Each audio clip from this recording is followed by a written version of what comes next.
Good morning, everybody. We are so excited to have you here for day 2 of RETCON. We've got about 20 minutes together, so I really want to get to it. Welcome, Justin. Thank you. Yeah, we're super excited to have you all kick off the day.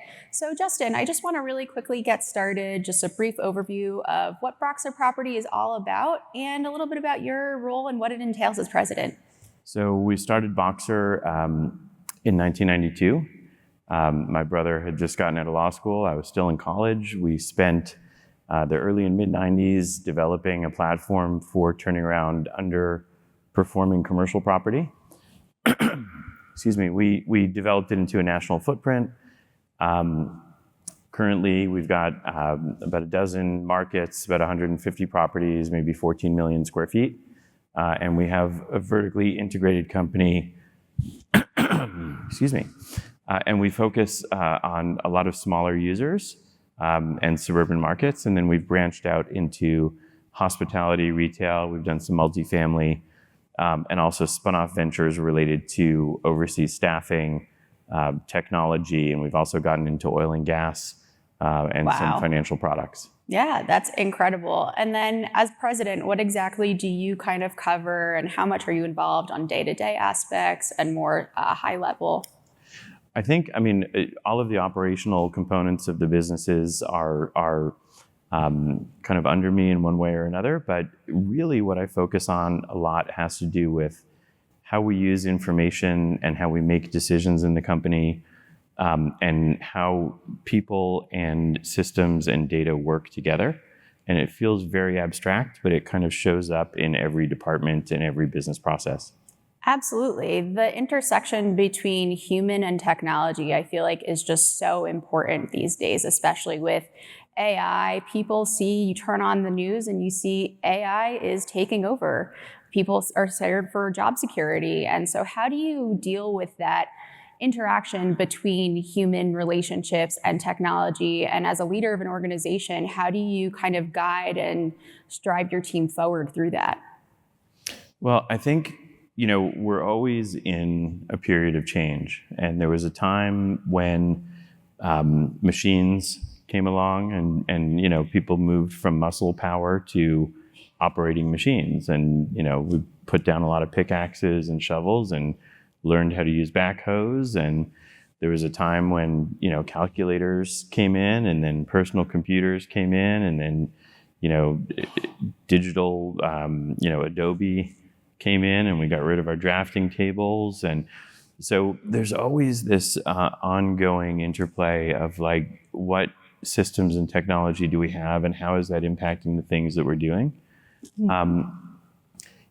Things that we may have first been avoidant of, if we now suggested that we took them away, would feel ludicrous, right? So if I told someone in the accounting department that they had to go back and use an adding machine with a little paper at the end, they would think it was like really offensive.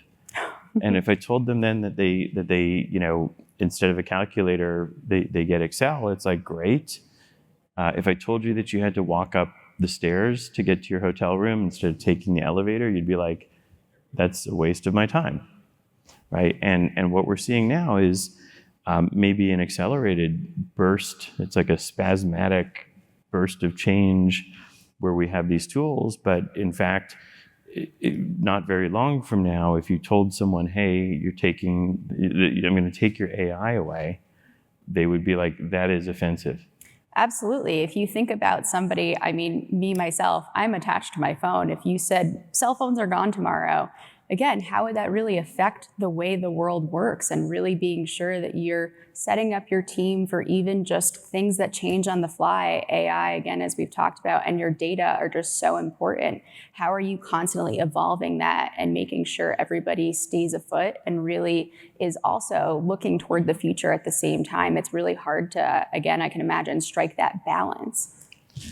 Well, I think, first of all, one of the things that's unique about this kind of situation is that I don't actually want everybody in the company to be deciding how to use AI, right? There's a centralization of the capability here to deploy something to the enterprise. right? So the first thing is I don't want a bunch of citizen coders. I don't want everybody learning prompt engineering. I don't want everybody, using OpenClaw to develop something that they think is helpful, and largely because what they're going to do is develop something that just makes their current job faster or easier, right? So we end up with some new skills in the organization, and we end up with central strategy and central development of things that then have to get pushed out to users. Yeah. And if we push them out to users in a way that is elegant and helpful, then it will be adopted. And if we push it out in a way that is hostile and combative, then they won't be welcomed. My personal preference is to push it out in a way where an individual in the company does not have a decision to use AI, is that it triggers automatically and it shows up in their field of work. And for us, that's been the biggest driver. Absolutely. And as teams are growing and scaling and the technology is continuing to evolve, what do you look for in people, and how do you really make sure that they're the right fit? Again, not everybody is an expert on data or an expert on AI. How are you making sure that you're getting the right person or the right skill set? Well, so there's two parts of that. One is the people who are doing the AI solution development and architecture, and that's one type of person. And we typically get our people from Relay, which is a company that we spun off that does staffing, and they hire a bunch of data analysts and AI solution architects, and we just pull from them. So we're kind of relying on their hiring. But the more interesting thing is the non-technical people that we're bringing into the organization. And this gets to a very fundamental difference between what we're hiring for today versus what we used to be hiring for.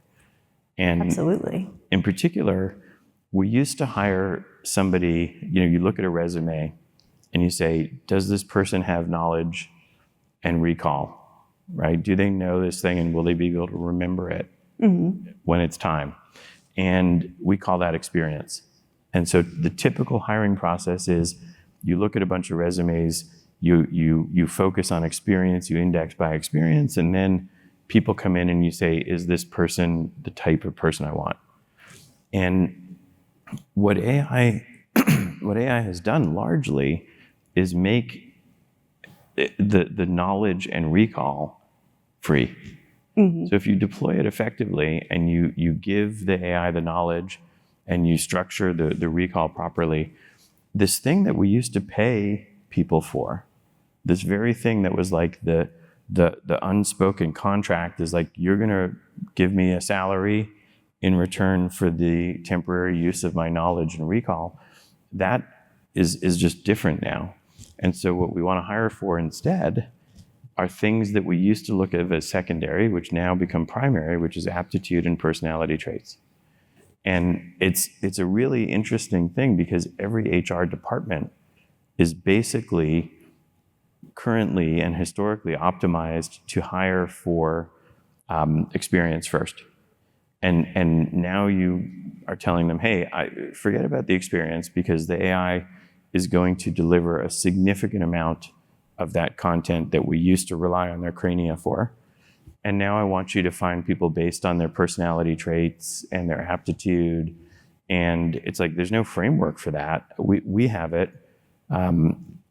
We also do it with Relay. Everybody gets a cognitive aptitude test. Everybody gets personality surveys, and they get skills tests for certain things. But it's almost like experience comes second.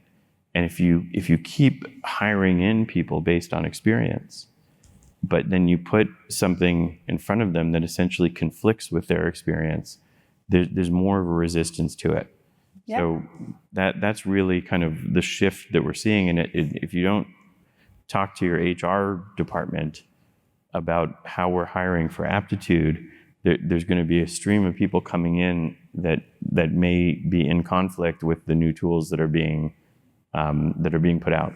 Yeah, that's a perfect segue to kind of talk about the new tools. So the tools that are coming out there, even at our show floor, there's always something new. There's always a new product. How are you kind of marrying and seeing what's out there and seeing how it fits with your organization and kind of strengthening and finding the positives and negatives and really taking them to your advantage and really making sure that solutions are being used? And if they're not the right fit, how are you really working through that? So I think, and we have this software product, so I'm somewhat talking about our own thing. I have to be candid. It's called Brava. The things that we look for are, is this thing going to be agnostic as to model, right? Can we switch the platform? Can we integrate new tools? It's really a framework and an architecture and an orchestration approach, as opposed to getting hung up on a particular functionality.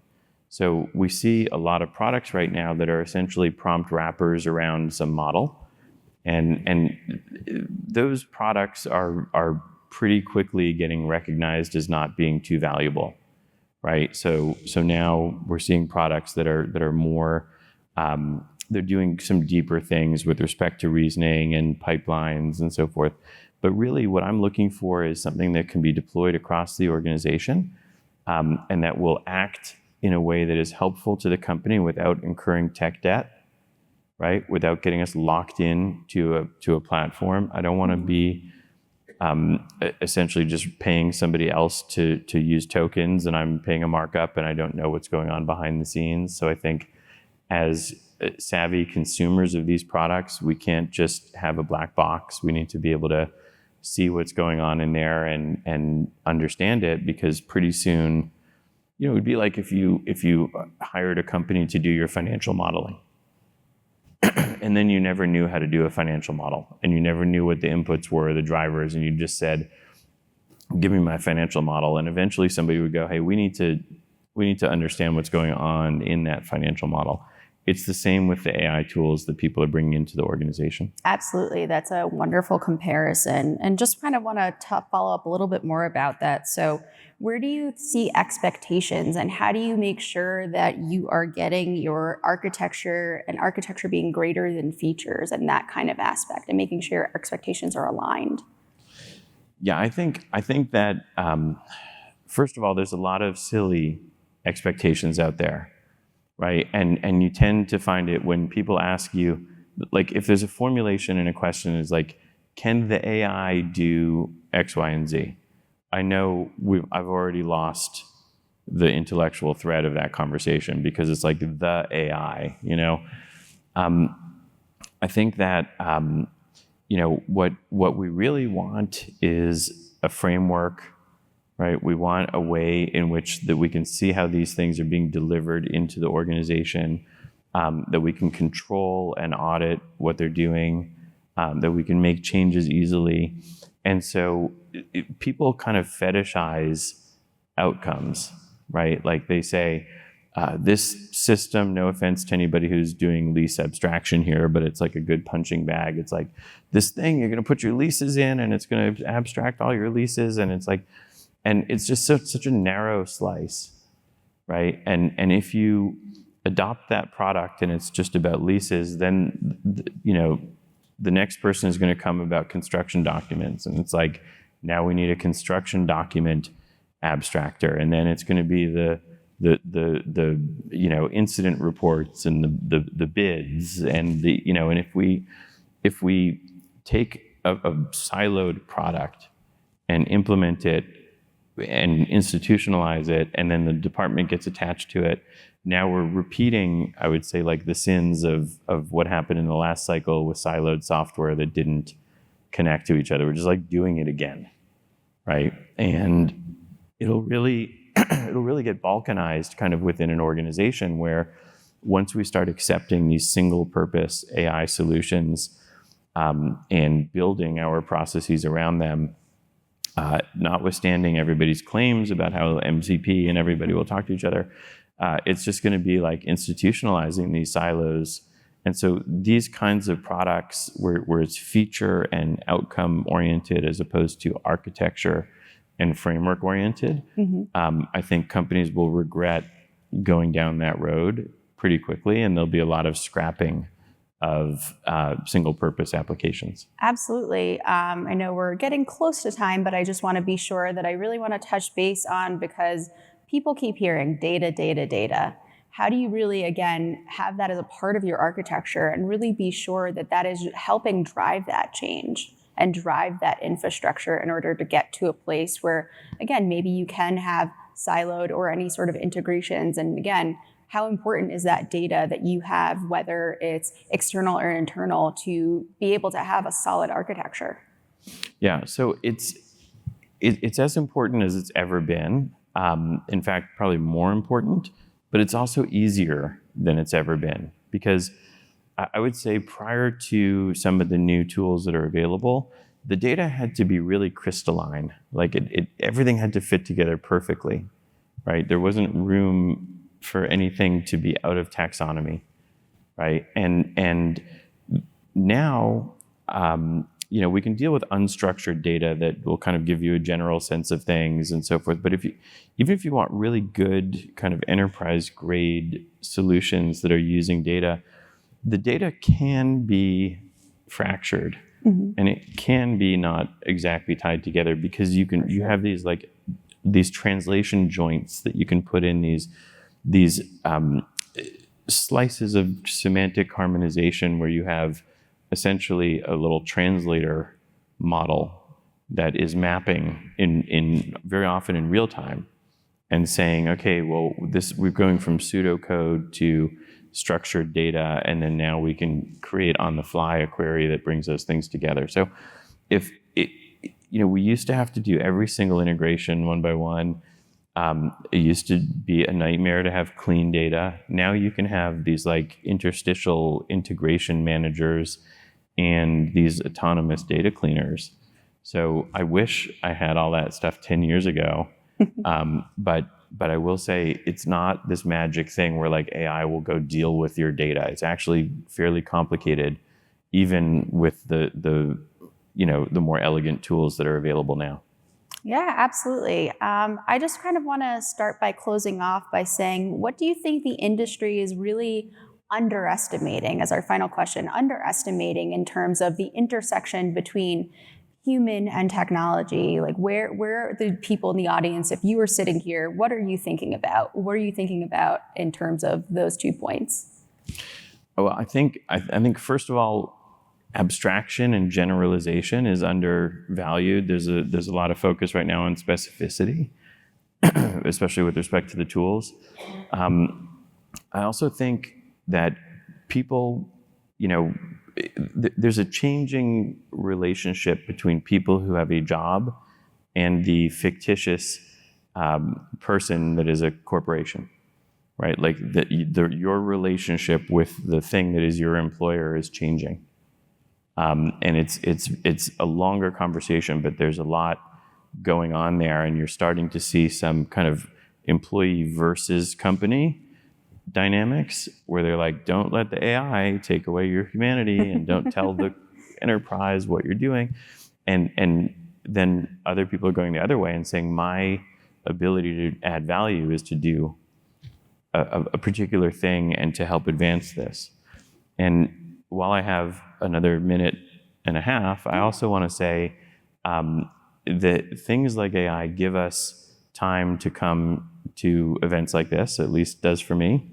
And I also want to say that we should appreciate how much time and effort goes into planning these. So good job, Nikki. Yeah. You guys really nailed it. Absolutely. Well, we are so happy to have you all and happy to have you, Justin. It's really been a pleasure being able to learn about your leadership and learn about such an important topic, which is this intersection between all the different players. And as we know, real estate is a people-driven industry, but the tech is continuing to grow and emerge rapidly at a place that people really have felt is sometimes manageable and sometimes not manageable. And how do you really balance that all? It's just been such a pleasure to be able to hear how you're really dealing with that. So again, thank you all so much for taking the time to come today. And Justin, thank you for being here. All right. Thank you. All right. Thank you.